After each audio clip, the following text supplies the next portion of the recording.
So I think this is a really good time for you to speak to each other.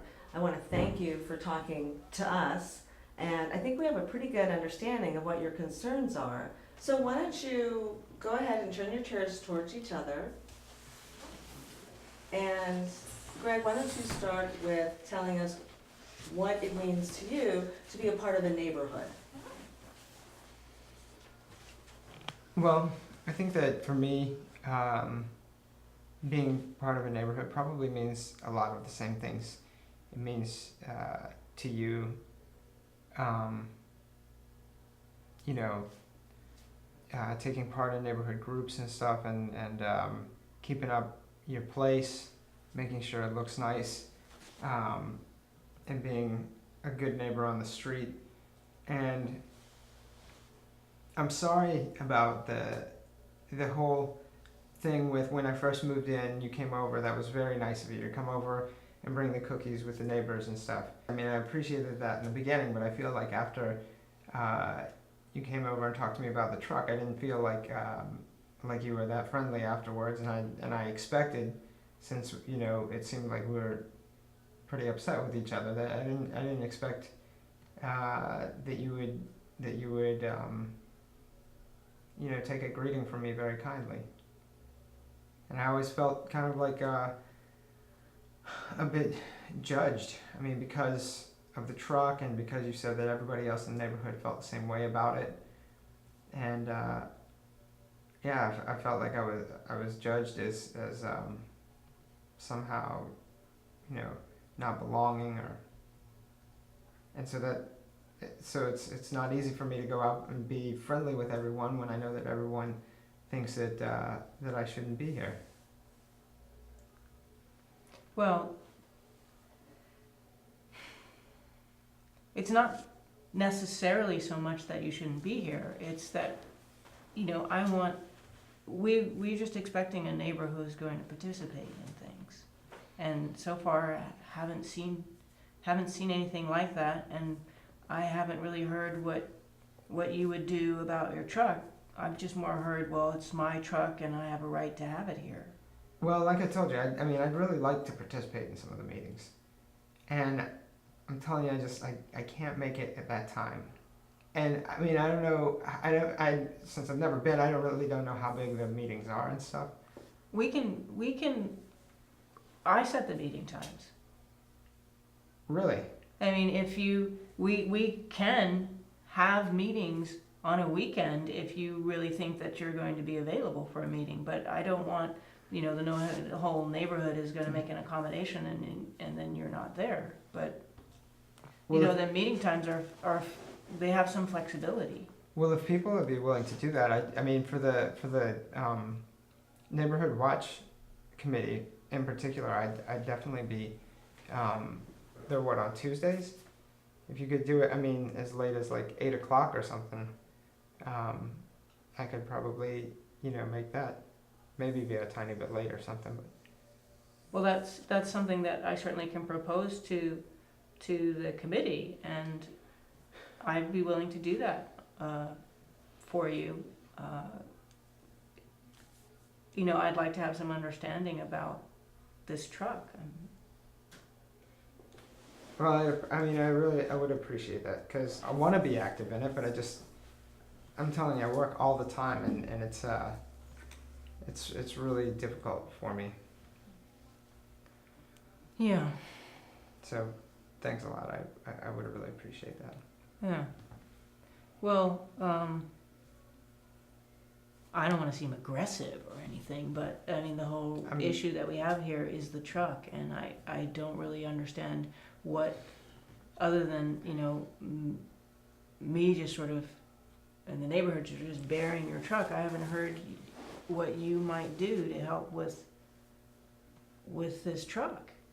Well, look, I mean, I appreciate your concern,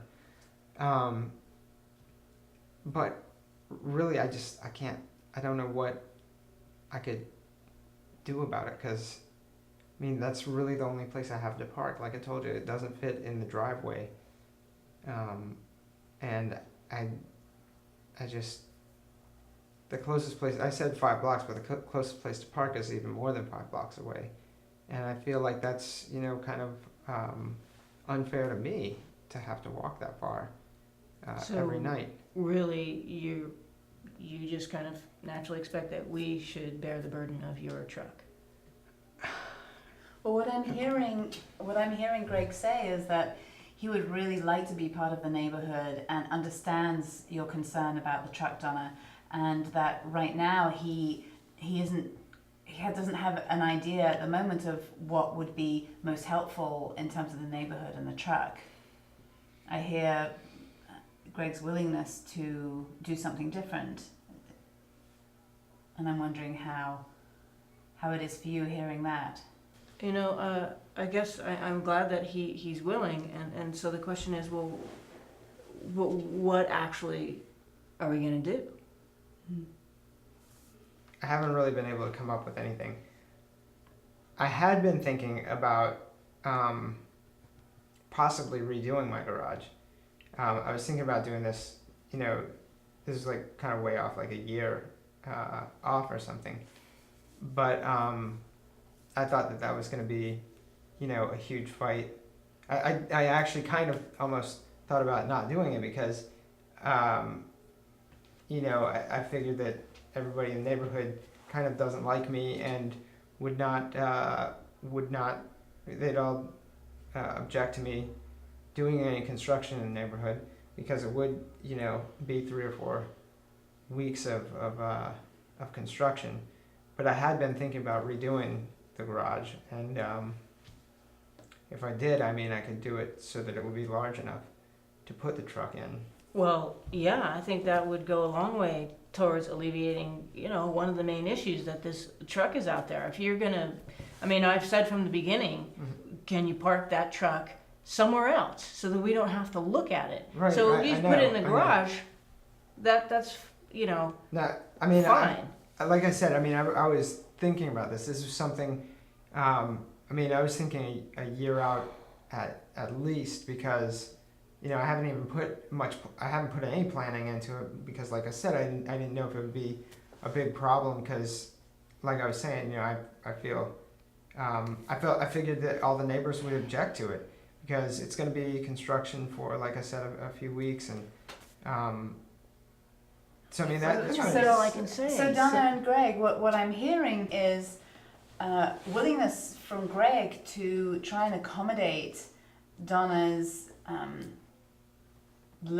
Donna's request to do something about the truck, and I hear you making a specific suggestion of something you've been thinking about.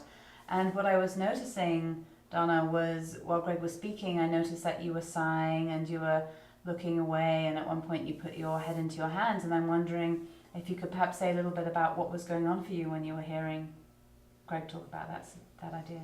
Well, you know, if he can't even say hello, there's just some basic rules of politeness.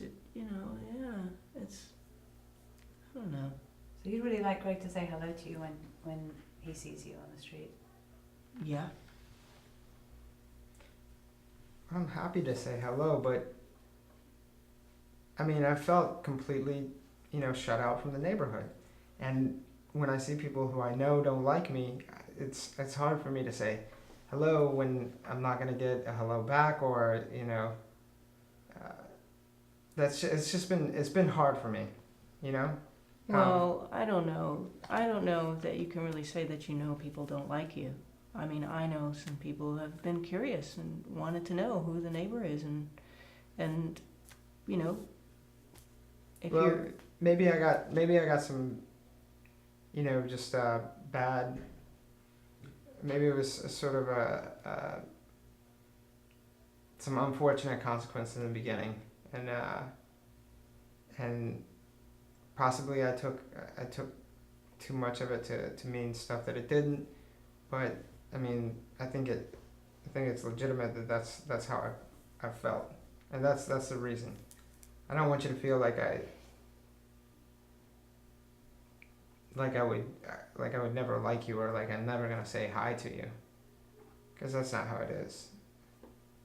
well, the same is true here. I mean, I think if you came to a barbecue, or you came to one of the church meetings, or you know, came to one of the neighborhood watch meetings or one of the community meetings,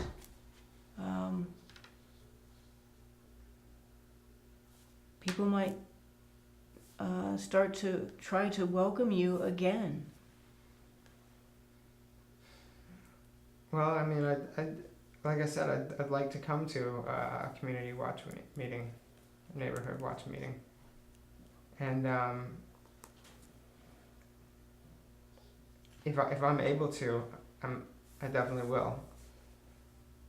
And I appreciate that you understand why I'm not able to at the moment. And it's not because I don't want to. So, you know, it seems like we kind of got off on the wrong foot somehow, and I don't really understand how. And I hear that you'll come to a meeting if we can arrange one, Mhm. and we can do that. We can kind of arrange a meeting. That would be great. I still don't hear anything about this truck, though.